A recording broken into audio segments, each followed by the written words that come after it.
Oo, bagong Ferrari Luce yan. Sa madaling salita, liwanag. Ngunit sa bigat na 5,000 pounds kasing bigat ito ng Cadillac Escalade, hindi rin ako sigurado kung ano ang sasabihin ko. Gusto kong marinig ang mga komento ninyo sa comment section sa ibaba. Pakisabi ang iniisip ninyo. May 1,000 horsepower, may upuan para sa 5, at may mga pintuang bumubukas pa atras. Talagang kakaiba ito. Hindi ito ang inaasahan ko. Kapag naalala ko ang Decado at Senta, paborito kong kotse ang Ferrari F40. Isang alamat. Ang F50 mga halimaw talaga ang mga iyon. Tapos lahat ng mid-engine na kotse, naalala mo ba yung Magnum PI dati, yung 308s, at ilan sa mga astig na kotse nun? Pero ano ang nagbago? Bawat henerasyon, ang maliwanag at kumikislap na mid-engine Ferrari ay laging puno ng emosyon at karakter. Mahal ko ang mga kotse at ang brand. Sobrang mahal ko talaga, kaya sa wakas nakaipon ako at nabili ko ang pangarap kong kotse, ang 296. Pero napapaisip ako, ang Ferrari 296 ba ang huling uri ng ganong klase ng kotse? Yung pinakahuling mid-engine na sobrang saya at nakakakilig?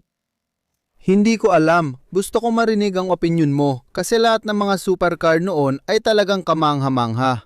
At gusto ko silang lahat dahil may bago silang inaalok, may kakaibang detalye, kung gated shifter man yan, bagong disenyo, stocked o kakaibang likurang ilaw. Lahat sila may naidagdag na bago. At baka ganun din si Luz, isang bagay na bago lang para sa brand.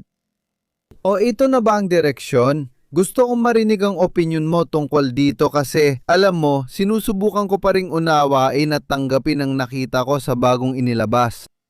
Kailangan kong magtanong, ito na ba ang direksyon? Kasi kailangan kong isipin mga kotse tulad ng 296, mga kotse tulad ng SF90 at ngayon ang 849 Testarossa.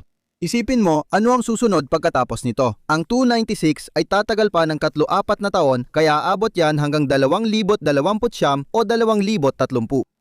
At pagkatapos nun, alam nating malakas ang mga mandato sa EV at zero emissions na siyang itutulak sa Europa at maraming lugar. Ano ang ibig sabihin nun? Ibig bang sabihin nito na kahit ang mga high-performance na hybrid na kotse ay mawawala na rin pagsapit ng 2030? Posible bang ang 296 na talaga ang katapusan? Ang Testarossa, ito na ba ang wakas? Ang cylinder, tapos na rin ba? O kasaysayan na lang ba ang tinitingnan natin ngayon?